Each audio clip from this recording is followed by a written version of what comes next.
Welcome back to another episode of the Dead by Noon PGA podcast brought to you by DFS Army. We are here. It is Open Championship week. It is Glory's last chance, last major of the year. We're at Royal Liverpool. I'm excited. I hope you're excited. We're going to break it all down for you here. We got the course preview. We're going to do some lineups. We're going to talk about my cheat sheet, the research station, and the brand new DFS Army website. So stick around. Let's get to it.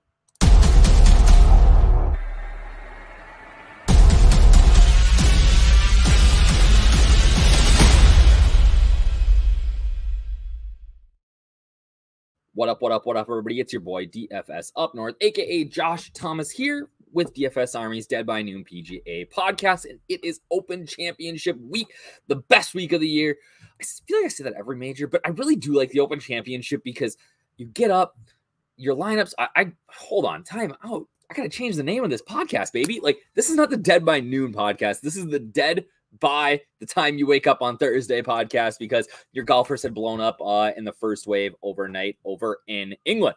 So we're over at Royal Liverpool. It's the Open Championship. We're getting up in the morning. We're drinking our coffee. We're watching golf. It's done by like 5. You can go to dinner with your family. You don't have to like be sweating all night or I'm not writing notes at 10 p.m. Trying to figure out who's going to play well tomorrow. I get a little bit of time. You get a little bit of time. Golf's on all day. It really is my favorite, or one of my favorite weeks of the year. We have a fantastic venue this week. And obviously a really, really strong field. Potentially the last major where there's still this like live golf and PGA Tour split. It's in my opinion, likely that everything is kind of somewhat back to normal next year. We'll see. So it is the Open Championship. Like I said, I am fired up. But before we get there, all right, can we talk about this? Can we talk about the brand new DFS Army website? This has been a long time coming, people. It is currently, I'm filming this on Tuesday, July 18th, 2023. We've been preparing for this new website, or have been talking about doing this new website for it was before COVID. It was pre-COVID that we've been talking about this new website. And guys, I am so freaking fired up about how this website showed up. Like, it looks so good. You can view all the articles, right? Everything is looking fresh in here. Like, man, it's unreal, right? You go to the PGA, we got the stuff up front here. We got the our Open Championship course preview. You got quick access to the cheat sheet up here. Brings you in. How does this? I haven't even seen how this looks on the DFS Army website yet. Let me take a look here. Let's get her going here.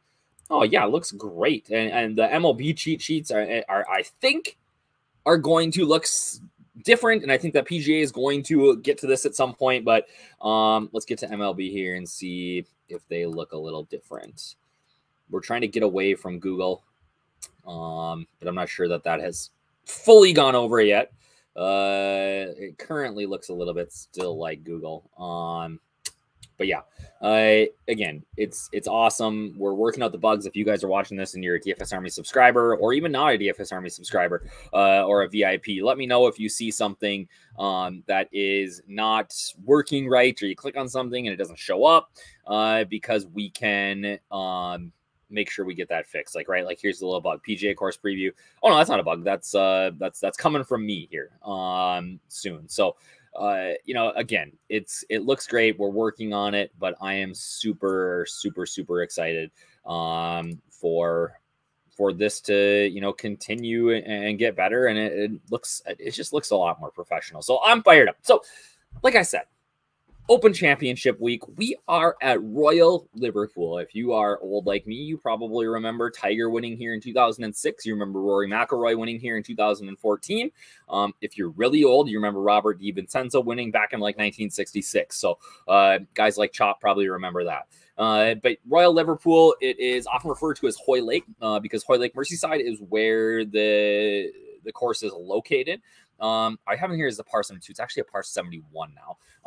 But it's a really intriguing course. I suggest that you go in and watch this Golf Digest kind of flyover of the course, because it's pretty awesome. It's very flat, but there's not, and when I say flat, I mean there's not like a ton of like big elevation changes, but there's lots of little, bunkering. The bunkering here is outstanding, but there's lots of little like subtle changes within the fairway and the rough that make lies really hard. It makes it hard to get to the green. The big thing here that we see, or you're going to hear talked about in the broadcast this week, is the internal out of bounds. What the heck is internal out of bounds? Well, there are literally out of bounds stakes and lines within certain holes. So like on hole 18, we are looking at fairway, rough, and maybe a foot off. Like the rough is only like 2 feet fescue, and then you're looking at out of bounds. So that out of bounds line hugs the whole right side on 18. So as a lefty, like me or Bobby Mack or Phil Mickelson, if we yank one, we're going out of bounds, right? You hit a big slice if you're a righty, things going out of bounds. So it's interesting. And, so we got the internal out of bounds. And then I think the bunkering here is really, really well done. Fairway bunker is automatic. You are fighting for par. And bogey is probably pretty good out a lot of these fairway bunkers because you're likely hitting out like literally diagonally. It's the fairways are fairly tough to hit, and they sort of funnel you into these bunkers if you're not strategic or sharp with your driver, right? So there's going to be a little bit of a premium on accuracy this week. What we've been seeing though is they've gotten lots of rain this week. We're going to look at the weather here in a second. But we're likely to get more rain on Saturday. It might burn out a little bit here between now and Friday, but Saturday it's going to rain all day. And that is going to take some of the teeth out of this course. All right. And because of that, it's going to be less necessarily about the accuracy. There'll still be some accuracy on some holes, but you're going to really see guys who can pound it out there be at a pretty big advantage because of how lush the course is playing. The course is very green right now. If you look back to 2006 when Tiger won, it was almost entirely brown. Tiger hit one driver off the tee because it was so long. It's an interesting course. I don't know that it necessarily. I think you can see a couple of different types of players win here. And so much of the Open depends on things like the weather, right? So since we're talking about that, we might as well get a look at the weather. Always go to Wind Finder. If you just want to search for it, you can find Hoylake. We'll look at it on a map just because it gives you a little bit of an idea of where we're looking at here. But the golf course is, if we zoom in, you can almost see it. Royal Liverpool is all right in here. Okay, so we are right on the edge of the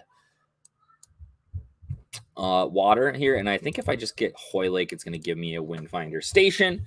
Okay, and we can see, right, Thursday looks pretty benign, right? Friday looks pretty benign, pretty boring. Saturday, right, we're looking at some more gusts, and we're looking at lots of rain in the afternoons. I bet you they try to go off in 3s in the morning.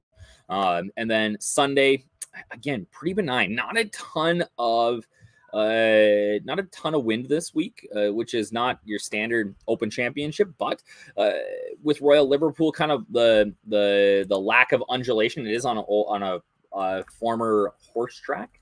We look at some of the images here, maybe we'll be able to see. But it's not a lot of wind. It can make a difference, right? Because there's nothing to stop it here, right? You look at this picture here, you can see right on the coast, right?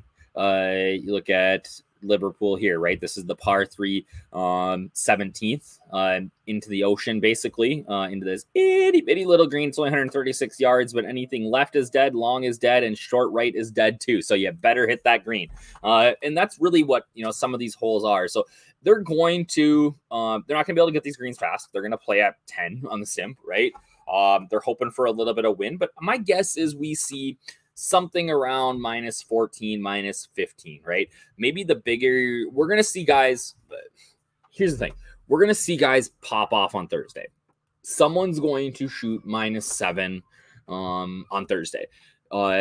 I don't think that person's going to win the Open Championship. It's who can put it together for 4 days. And that gets back to a little bit of what my core plays look like this week.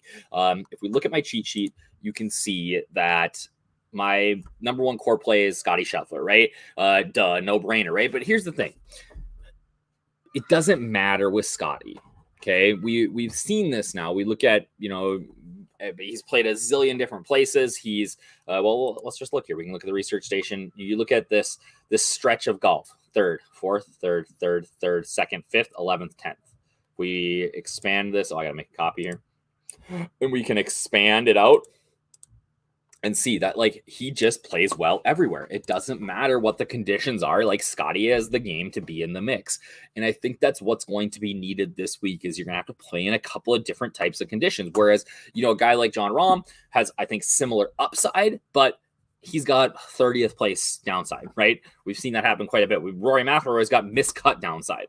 You know, Cameron Smith, I'm a little worried about him being in trouble off the tee here, right? Oh yeah, there we go. I can expand. You know, can I go further here? Oh no, it won't give me anymore. But yeah, so Scotty is somebody that I am very much gonna be all over just because of that run of golf. Oh, we get it stretched out past here, right? So we can see like this run of golf is just absolutely outrageous, right? The last time he finished outside of the top 12 was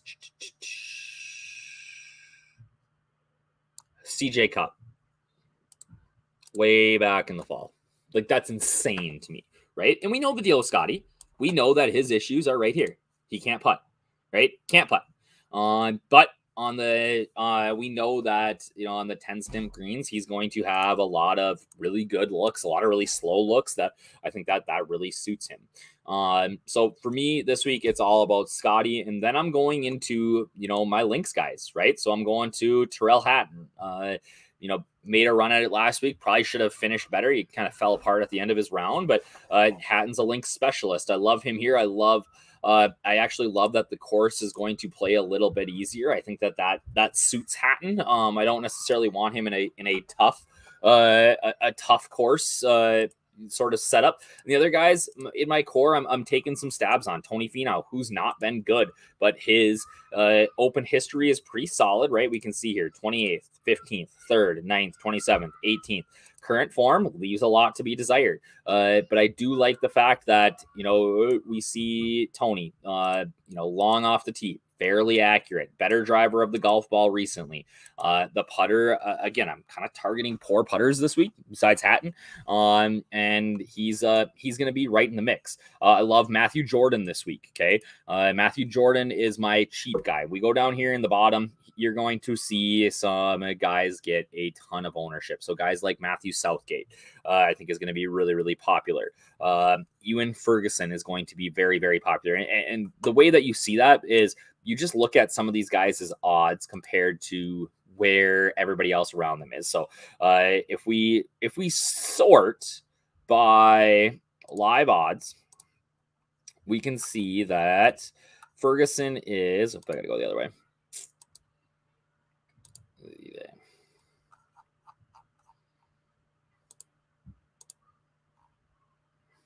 We can see that Ferguson is kind of around the same area as a guy like Seamus Power at 7,200. Alex Noren, 7,100. Thomas Peters, 7,100. They're all kind of priced in the same sort of area. Abe Answer's 100 points worse than him, right? So, and is exponentially more expensive. So you can see that guys like that are getting bet down, right? And that means that they're likely going to be fairly popular. At least comparatively to the other guys in their price range. Another guy that I think that's going to happen to is Matthew Southgate, right? So he's sort of in the same here, but just the Twitter buzz on Southgate as a link specialist, he's going to get a ton of love this week. Bobby McIntyre, 6,900. I love Bobby Mac. He's a great lefty. But gosh, he's got to be under 100 to 1 to win now, right? Oh, before I go any farther, if you're watching this and you're looking at my cheat sheet, I haven't added Padre Harrington yet. I will. I'm a little concerned about the course playing soft and his length, but the guy's just a beauty. He's going to be in the mix. But yeah, Bobby Mack is at like just an outrageous value, right? If we look at the value here, which determines projected fantasy points per $100 salary, we can see that guys like Bobby Mack are going to be far and away some of the elite plays. Brian Harmon, way too cheap on FanDuel. Got to play him. Tommy Fleetwood, obviously, in their elite history on the links courses. Ryan Fox, not so much, but I think he's a strong value at 7,400. But then you get guys like Hatton, Lowry, Fowler, who I'm starting my cash lineups with. And then, you know, you get in guys like Ferguson, right? So I'm pretty high on him. I think the pivots are guys like I said, like Matthew Jordan, Daniel Hillier. Who else down here is sort of in that mix of guys that I'm intrigued by. I like Yannick Paul. I think he'll get some ownership. Detry is obviously, I think, a good play. Use Loughton is a good play. I don't mind playing some Ben Griffin here. 25th last week at the Scottish Open. He's piqued my interest a little. If you want to go really off the wall, you can play like Takumi Kanaya or Kita Nakajima.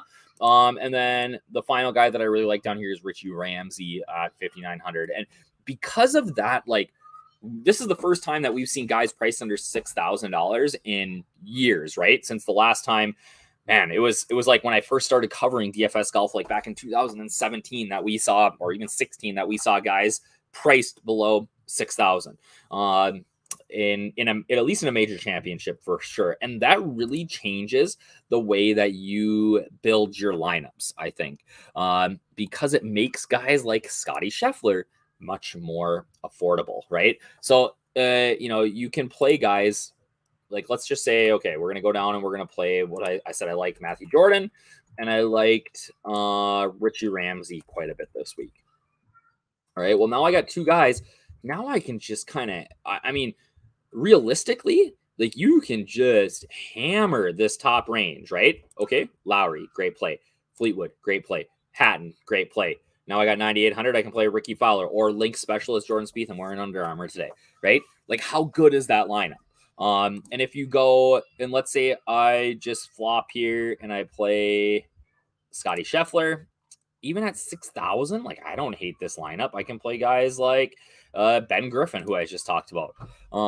So you can really do a bunch of different things with your lineups this week because of the big time salary savings. And unfortunately, like I said, I don't necessarily want to play the guy because I think he's going to be chalky, but that 5,600 is like, you can play Rory and Scheffler together and feel like I mean, this is the chalk lineup, right? Like 6,900, we play Bobby Mack